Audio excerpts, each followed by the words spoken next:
Did like the night as well being as a other student. And I don't like I'm actually like she's like I was trying to like I'm like she really just looks so whatever and she's just like this all the time. I didn't really that kind of really like she's like, yeah, it's what I thought. It's like, hey, it's like if I'm doing something it would make me so mad. Couple of things I want to get through today. I want to get through pages 11 and 12. And then I also have just some review with Riemann sums, especially trapezoid approximation. I saw on the test or on the quiz, some students had a little bit of trouble with trapezoid, so I want to make sure that we can get that taken care of. But I just want to kind of fill in with some details about your AP exam, and I'll just add more to add more details as we get closer to the date. But here's the big picture: is the our AP exam, AP Calculus AP exam is going to be Monday, May 12th. Is going to be that during that second week of AP exams. This is the first year that that we have this kind of hybrid model for involving Blue Book. So all your problems, all your questions, FRQs, and multiple choice will be on in your Blue Book application or your Blue Book app in your that you can access on your laptop. So you're going to start off with multiple choice. This is going to be split into two sections. The first is going to be 30 multiple choice questions, 60 minutes, no calculator. And then after an hour is up, then you'll get to move into the next section where you can then have your calculator on your desk and you'll get to answer 15 questions in 45 minutes. And I think they're going to give you like, I think 5 or so scratch sheets that you can use since you'll probably need to work out some of the problems before you can answer it. But if you need additional scratch sheets, they will provide that for you. The proctors will provide that for you if you ask for it. As far as timing goes, it does feel like there's not a whole lot of time, especially in the first portion. 2 minutes, 60 minutes, 30 questions. It's about 2 minutes per problem. But the good news is that some of the problems won't take very long. You should be able to get through some of the easier ones, quicker ones, and less time than that. And that will allow you to have more time to devote to the problems that are more time intensive. But obviously, you always want to keep track of your time. There's going to be a timer at the front of the gym so that you can always keep track of your time. So we want to make sure that that you don't spend too much time at the beginning of the test. You want to make sure that you have enough time to at least see every problem. So yeah, I think the second section, 15 questions, 45 minutes, this is going to feel like, I think a lot of students have said in the past that they feel like they have too much time during this section. They wish they had, they could take some of that time and put it into other parts of the exam, but it is what it is. It's great if you can use all 45 minutes to, if you need that time, but I think a lot of students are going to, kind of be sitting and waiting until this time is over. But something I want to point out about, especially the multiple choice calculator section, is that this is calculator active, but it doesn't mean that every question is going to need a calculator. So I see some students, they look at these problems and sometimes they say, oh, wait, how am I going to use the calculator for this question? I don't know how to involve a calculator for this question. And that's because it's not meant to be calculator. So you have to make that decision. Some questions you're going to need a calculator, other questions you're not. So, the chances are only about half of these questions you're actually going to need a calculator. The other half you may not. So you have to make that judgment call. So after the multiple choice section is complete,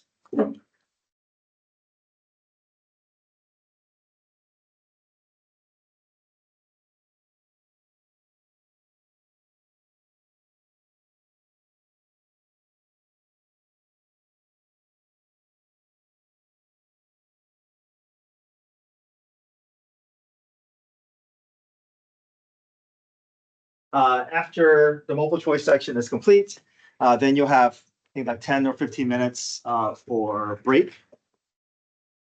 And then you'll come back and you'll do your free response portion. You're going to start off with two FRQs that are with calculator. So, and you'll be given 30 minutes. So it's about 15 minutes per problem. And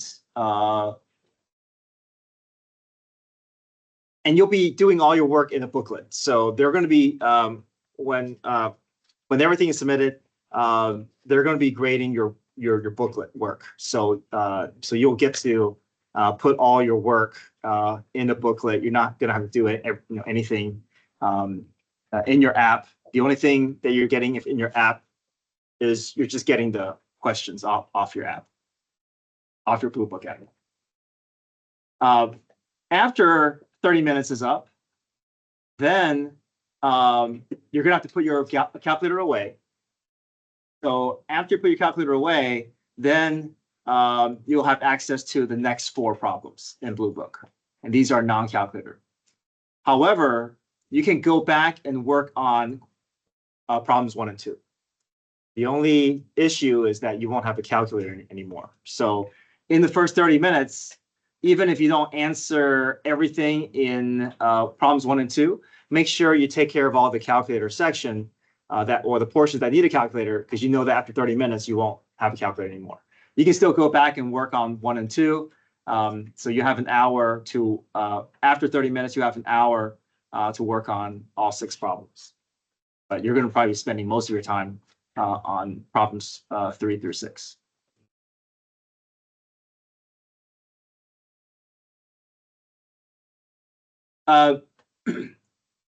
You want to bring your graphing calculator, but you're also going to have access to Desmo's graphing in Blue Book. So that's another feature. I'm assuming that they're going to be blocking it or locking it in the non-calculator section.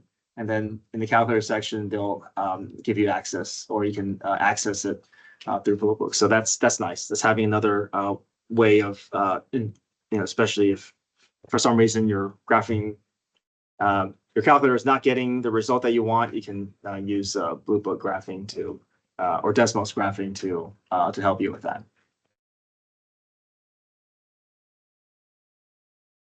Those are the big things. Any questions at this time?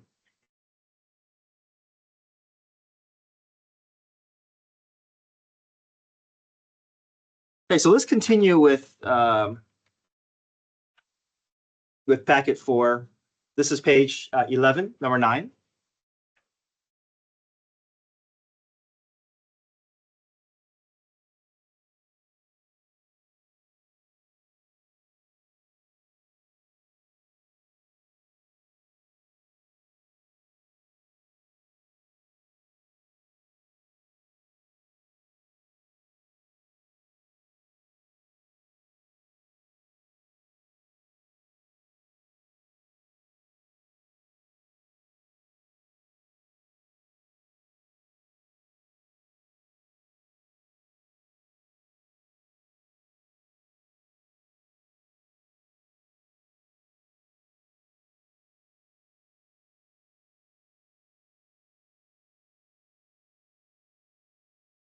Okay, so if it says if f is a continuous function and if f prime or uppercase f prime equals f of x, then the integral from 1 to 4 f root x over root x dx is equal to. So we're just going to go ahead, and we know that lowercase f turns into uppercase f after the integral process, but we have something that that's inside that parentheses, which is more than an x. So this is indicating that we got to go through u substitution.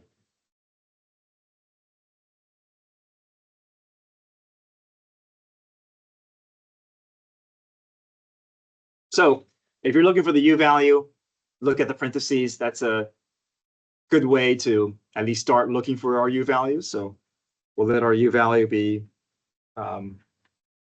that portion inside the parentheses.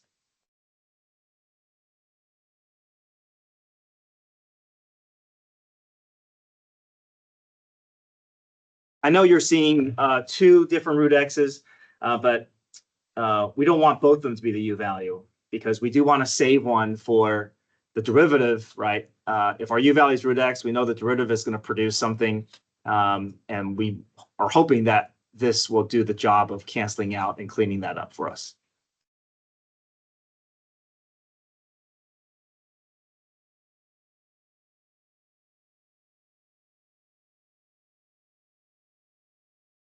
Root x, the same thing as x to the 1/2. We can go through power rule.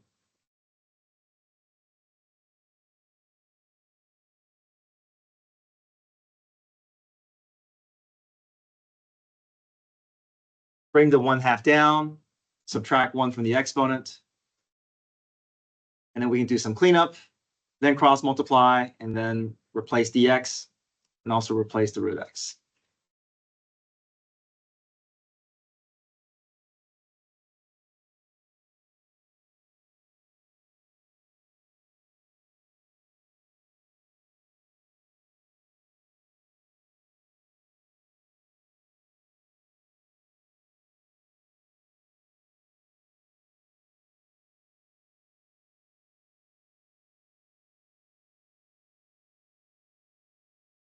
Right, so we make our substitutions, replace root x with u, we keep this root x, and then replace dx with 2 root x du.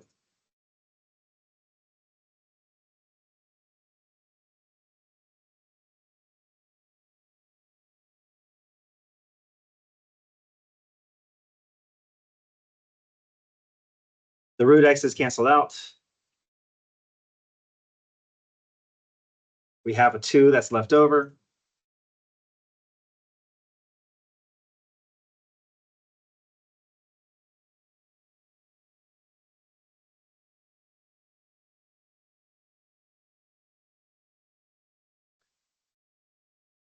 Okay, let's go ahead and take care of the antiderivative. We know lowercase f turns into uppercase f because we know that lowercase f is basically uppercase f prime. So we know f prime will rise up to level of f. So we know it's 2 uppercase f of u.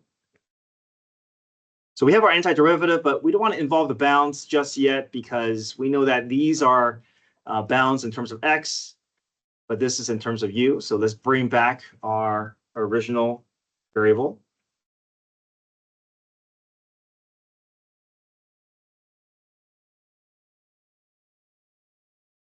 Now we can involve the bounds 1 and 4. It's okay to have our answer in function notation because our answer choices are in function notation. So let's just plug in our bounds.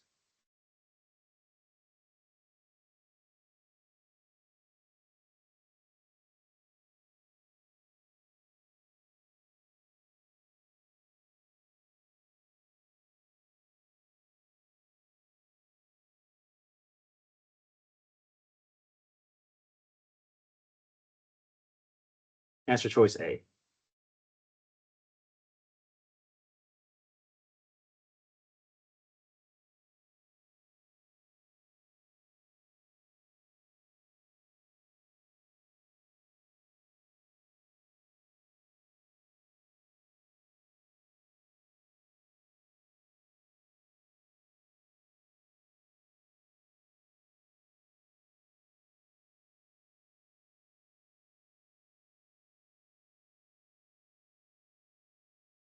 Okay, number 10.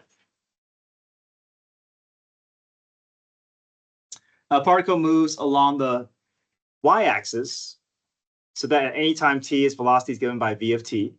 The position of the particle at time is 4 at time t equals 0. What is the position of the particle when its velocity is first equal to 0? So we're going to start here. When the velocity is first equal to 0. So we have to figure out when is the time when the velocity is equal to 0. So we can just go ahead and look for that. Set v of t equal to 0. Anytime you see a bunch of decimals involved, it's got this can be a calculator question here. So we're going to set velocity equal to 0.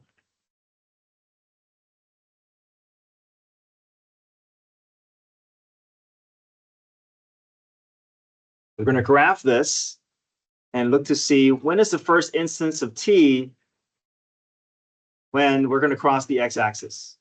And we know we're looking for an x value that is in the positive region.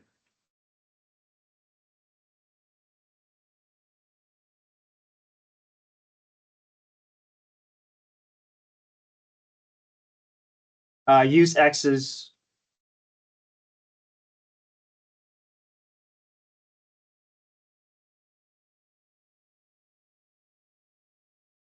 Zoom 6.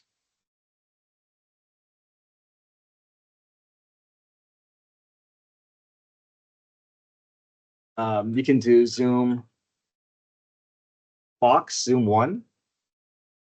Zoom in that region here.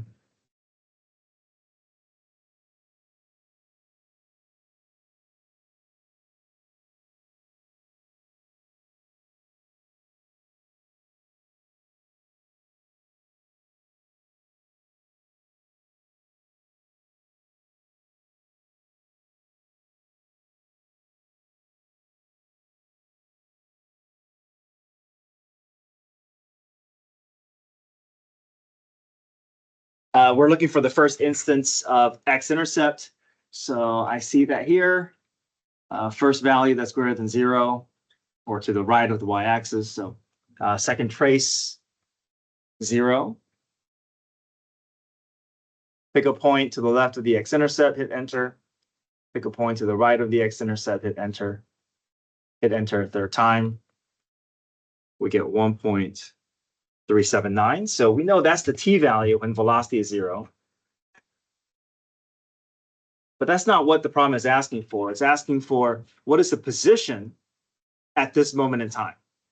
So we have to plug this back into x of t to find that. But we don't have x of t equation. So we can kind of think of this as, oh, this is a final equals initial plus displacement problem, where if I'm looking for a final position, it's equal to the initial position plus displacement. So this one, x of b is equal to x of a plus however much progress I'm going to make in this time period. Okay, so we know we're starting at 0, since that's the time and location that's given to us.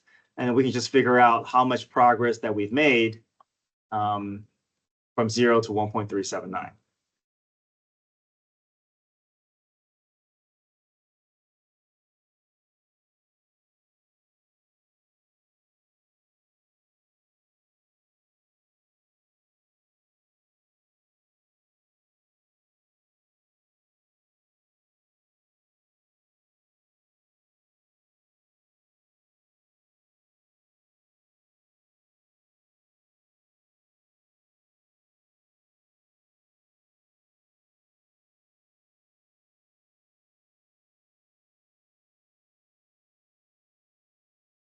X of 0 is 4. And then this, we can go through math 9. So math 9, plug in our upper and lower bound, plug in our velocity function, and get the displacement.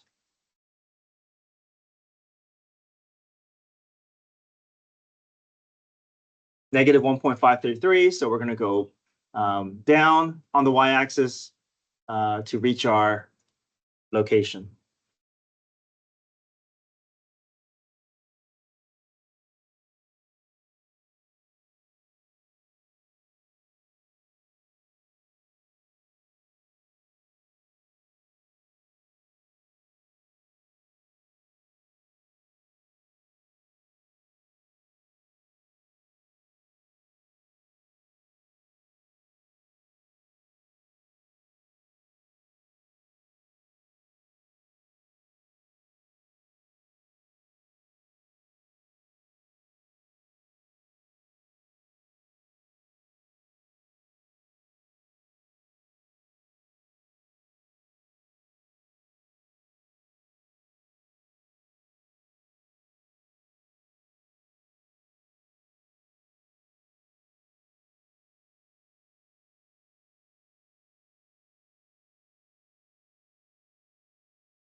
Number 11.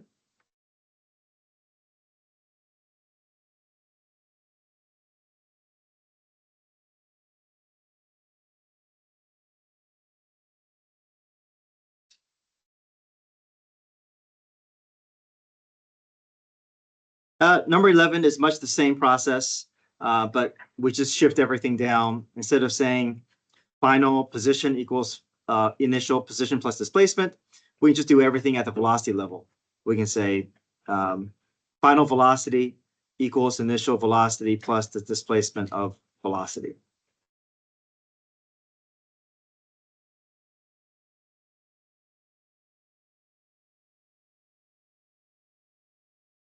So number 11, we're just going to take the same formula and just shift everything down one. So we can say final velocity equals initial velocity plus displacement of velocity. So a particle moves along a line so that its acceleration t is greater than or equal to 0, given by a of t. If the particle's velocity at t equals 0 is 5, what's the velocity of the particle at t equals 3? So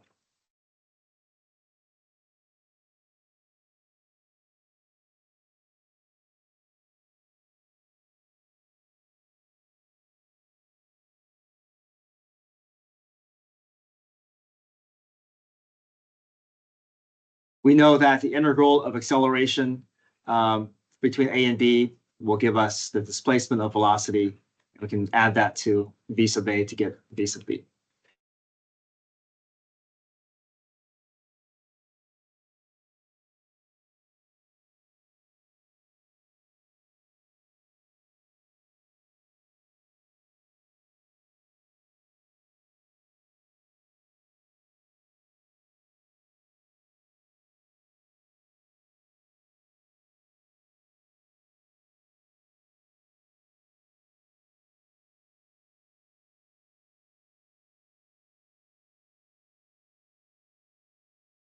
This we can put in our calculator, math 9.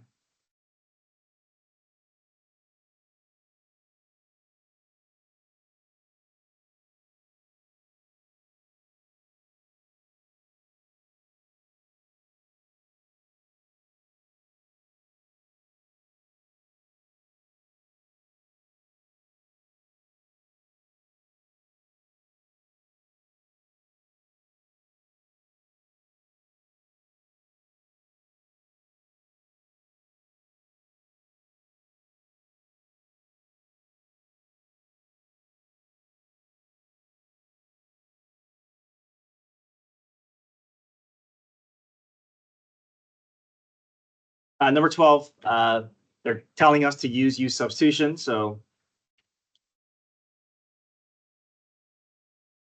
we'll just follow their direction, replace the root x with u. And if you look at your answer choice, we're just trying to get everything in terms of u, even the bounds. Okay, so even the bounds need to be adjusted to be in terms of u.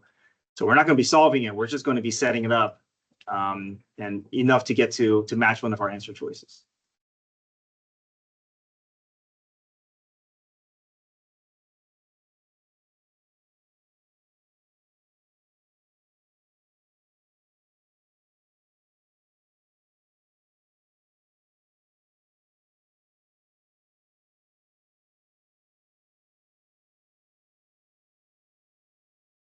Okay, go through power rule.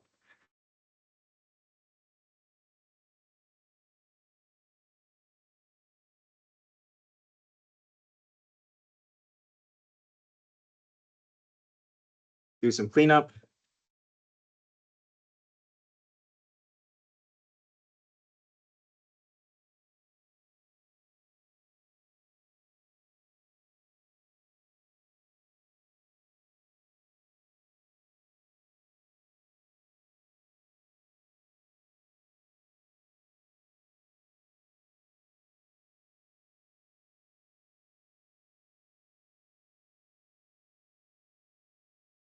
Make our substitutions.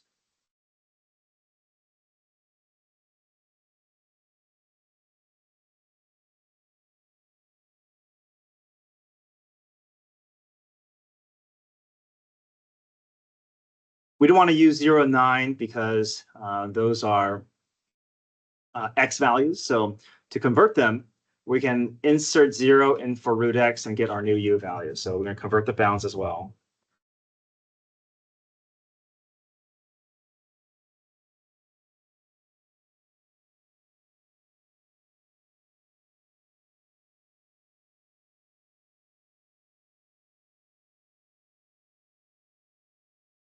So in this case, if I plug 0 in for x, it'll still stay as 0. So my lower bound is still going to be 0.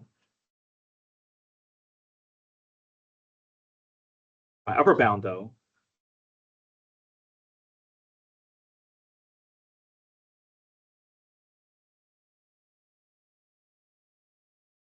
upper bound is now going to be 3. So if we're trying to match our answer choice, all these are 0 and 3. The only thing is we do have to go one step further. Normally, we wouldn't be able to solve this by hand because we don't have a rule for sine of u times 2u, but we're just trying to make it match our answer choice. So even so, this did show up. We're just going to replace this back in terms of u since they tell us that u is root x, and we're just trying to get it to match our form there.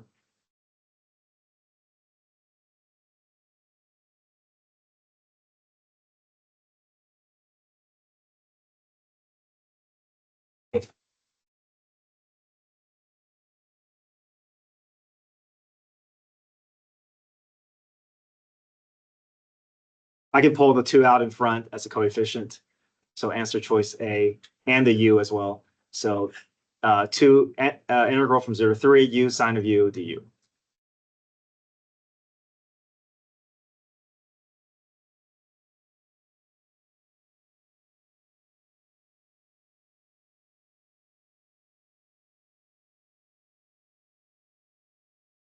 Okay, number 13, solving a differential equation. So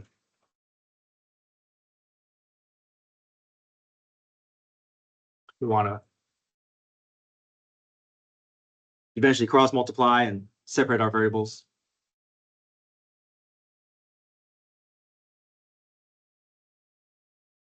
Now, one thing that we can do is e to the y plus x is the same thing as e to the y times e to the x. So we probably want to do that first. Bring that exponent down into a base, something in terms of a base. Makes it easier to separate our variables later on. So we do need to make some adjustment because of the property that's involved here. So I'm going to make it e to the y times e to the x. From here, I'm going to force that to be over 1. And now I'm going to begin my cross-multiplying process. Again, cross-multiplying may not get your variables separated, but it will get your dy and dx's in their necessary location.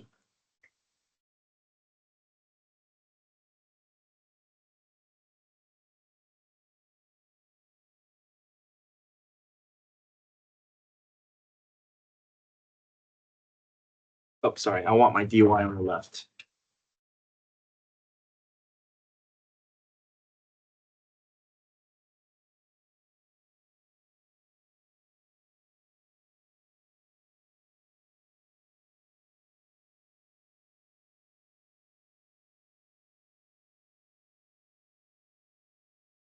We do have one thing out of place. Well, first off, the dy and dx's are now in their necessary locations. But we do have one thing out of place. We want our y's on the left, x's on the right. The e to the y is out of place, so we're going to divide that e to the y over to the other side. Going to land in the denominator.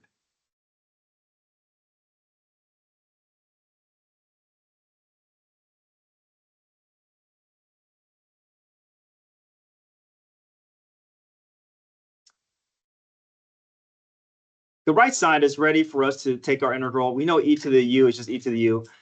This side is also the same thing, but we don't have a rule for e to the u in the denominator. So we're going to put this in a better location before we go through our process. So we're going to bring that e up to the top. So we'll make it e to the negative y.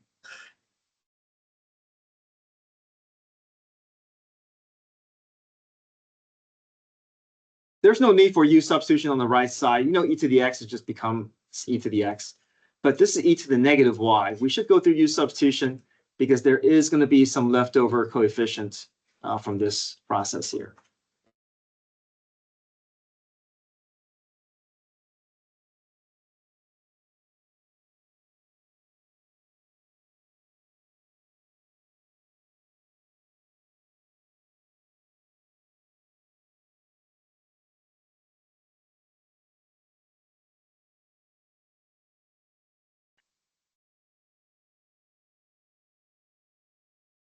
So really, this will still become e to the negative y. There's just a negative one that's going to come out of it. So the whole process is just to show that, okay, we do have to worry about that there's a leftover coefficient. So e to the negative y will stay e to the negative y, just with a negative in front. And e to the x will stay e to the x. And then we just need that plus c there. Okay, so now everything is at the function level. Our next job is to figure out how can we solve for y, and then also solving for c.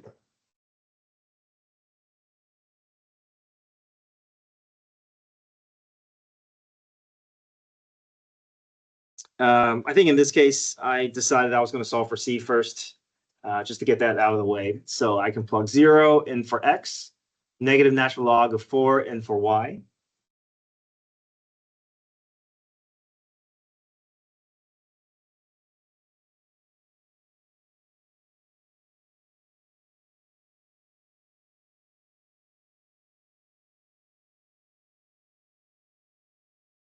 The two negatives cancel out. I'm left with negative e to the natural log of 4 equals 1 plus c. E and natural log also cancels out. I'm just dropped with that 4 down with a negative that attaches.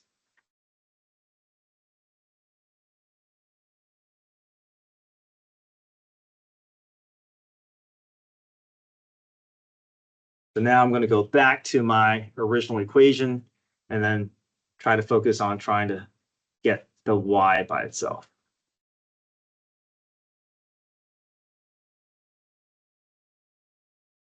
So a couple of things needs to happen. At first, I want to get this negative out of the way.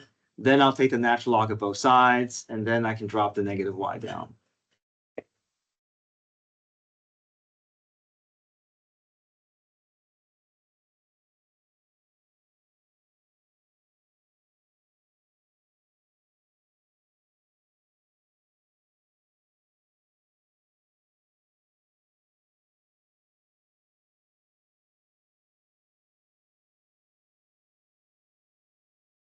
Natural log of e to negative y, I can drop the negative y down.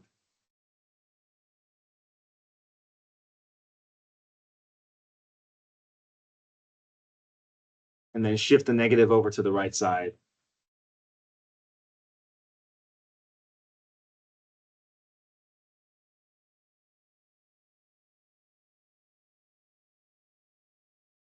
Answer choice C.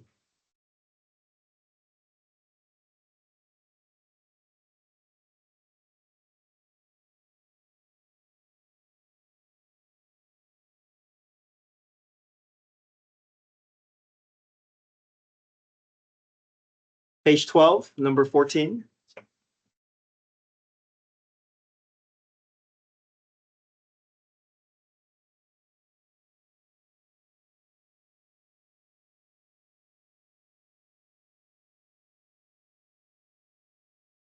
This is a cross-section problem here.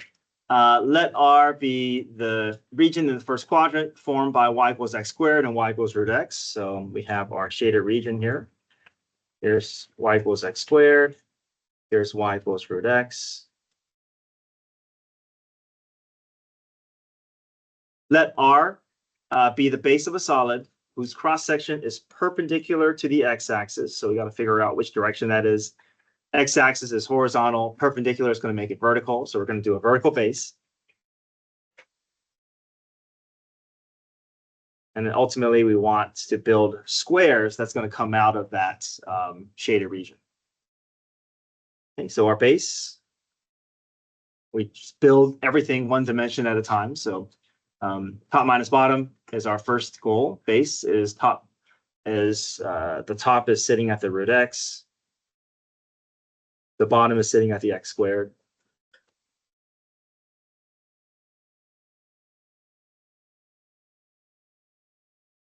Our area of a square is base squared. Remember, all these formulas are, most of them are involving some sort of base squared, just have to a different coefficient. If it's a triangle or a semicircle, but square is just base squared. Okay. Okay, so we build our area, and then our final step is to give it that third dimension, and you just put an integral around it. No pi. There's only pi if it's this method, washer method, or if there's a semicircle involved.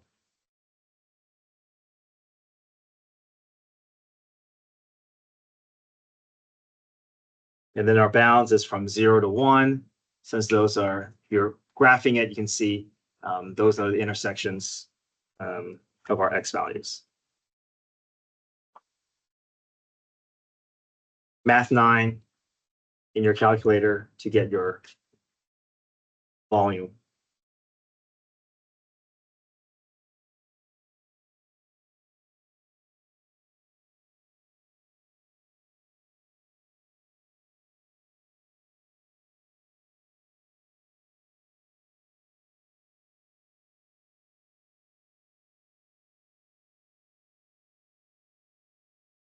Let me do 16 and 17.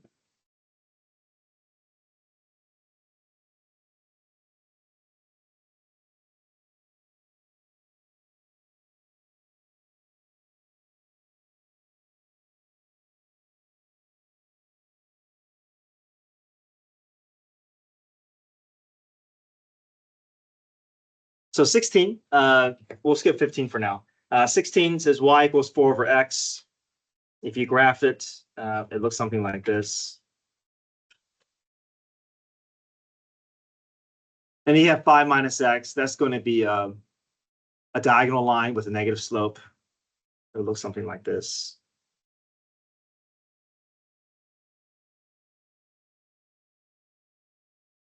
And this will be in the calculator section. So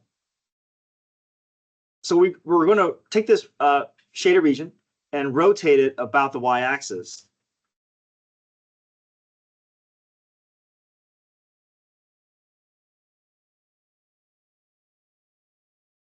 So if I have a vertical axis, my radius has to come out horizontal, right? Because my radius and my axis will always meet at a t, but there's a gap.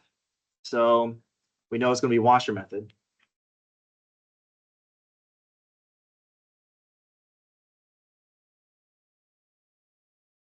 So starting on your axis, extend to the furthest region. That's going to be your big radius. And then from your axis, extend to the closer boundary. That's going to be your small radius. But if you do anything horizontal, you know your equations are not fit for right minus left. These are good for top minus bottom, but not good for right minus left. So we actually have to spend the time to rewrite these equations.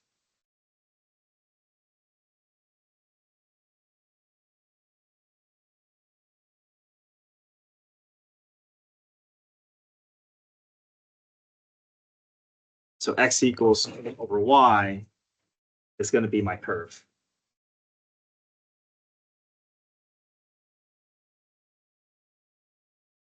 Then my other equation, if I were to solve for x, I get x equals 5 minus y.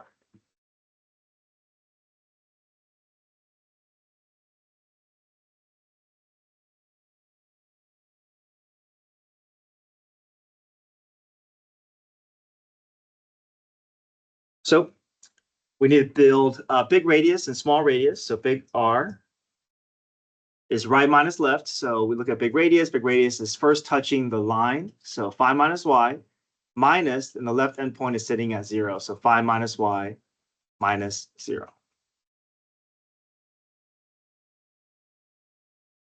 small radius, right minus left. The right endpoint of my small radius is sitting on the curve, which we adapted it to be 4 over y,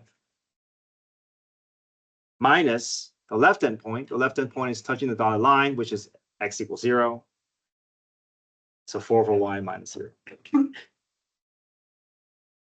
Our bounds is our lowest and highest y value. If we were to set these equal to each other, we're going to get 1 and 4. But that's not a decision we need to make because all the bounds options have 1 and 4. We just have to build our volume formula here. Big radius squared minus little radius squared. Make sure that both radius gets their own exponent.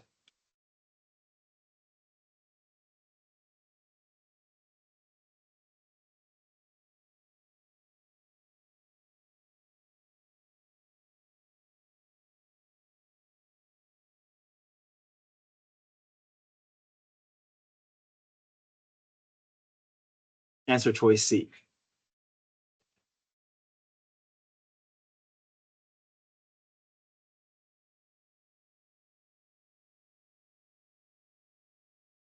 Number 17 is this method because there's no gap in the shaded region. So all we need is 1 radius.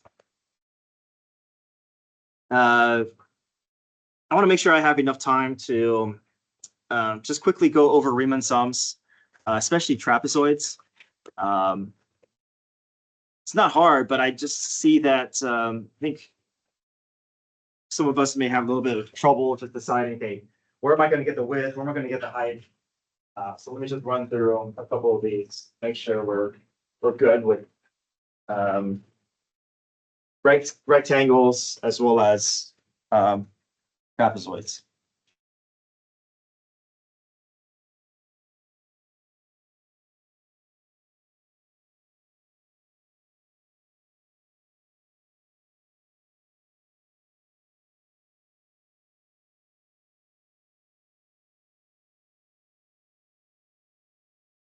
Okay, selected values are given. Give the middle approximation. So these are all meant to be approximating the definite integral. So part A, give the middle approximation. So middle rectangles. I meant to say middle rectangles. With 3 subintervals from 0 to 20. So from 0 to 20, we want to space it out, make sure that every interval sees the same number of ordered pairs. So from 0 to 20, we'll go from 0 to 8. And then we'll pick up where we left off from 8 to 12. And then from 12 to 20. The first row is going to be where you're going to get your width information. The second row is going to be where you're going to get your height information. So width, you're going to have to find the distance between each of those x values. So you're going to subtract. 8 minus 0 is 8. 12 minus 8 is 4. 20 minus 12 is 8. And then because we're doing middle rectangles, we want to pick out the height from the appropriate location. We want whatever is in between. So 2 will be the height of the first rectangle. Height of the second rectangle is 7. Height of the third rectangle is 6.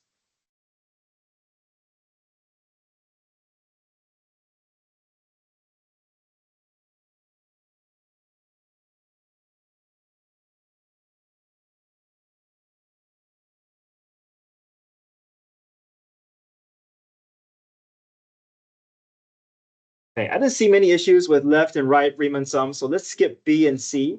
I want to talk about D because I saw some issues with students working with trapezoids.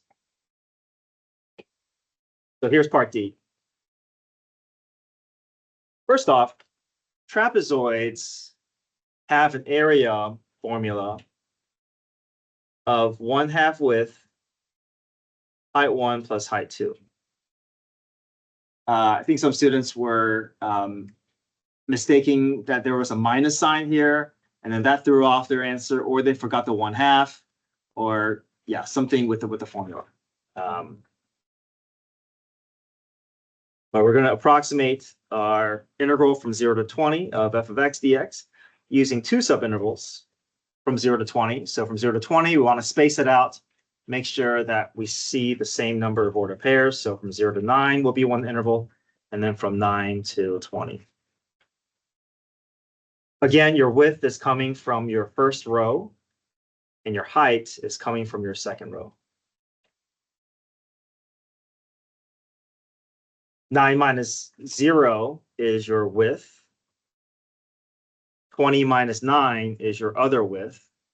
And then the heights, you're just going to use the ends and you're going to add them together. I think maybe that's where some of the confusion is, was some students were like, wait, when do I subtract? When do I add?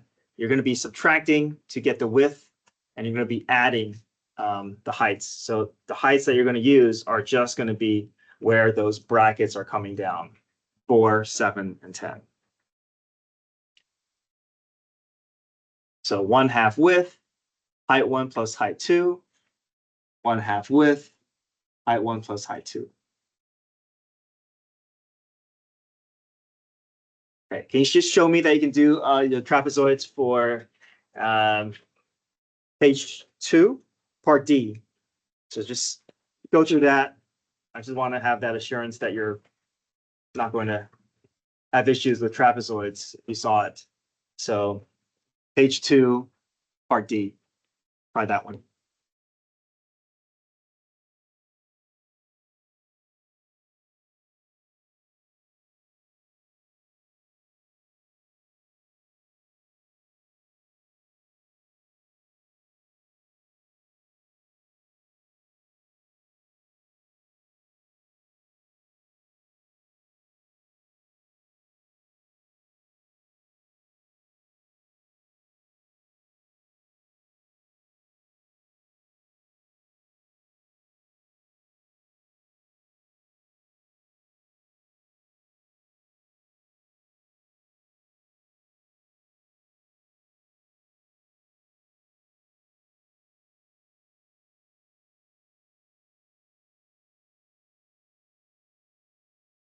Okay, I did get a chance to come around and check your homework pages 9 through 12. So I'll check that on Monday or Tuesday.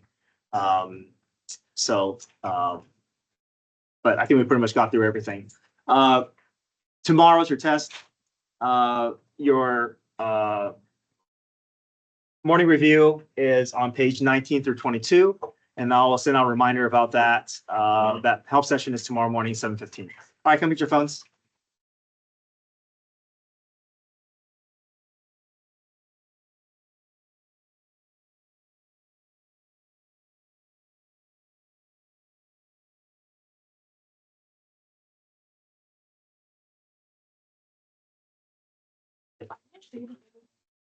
Okay. Yeah. Okay. Like, it's your. 1/3 for 5/3. You know what? Okay, I'll check the rest of the packet either Monday or Tuesday. Thanks.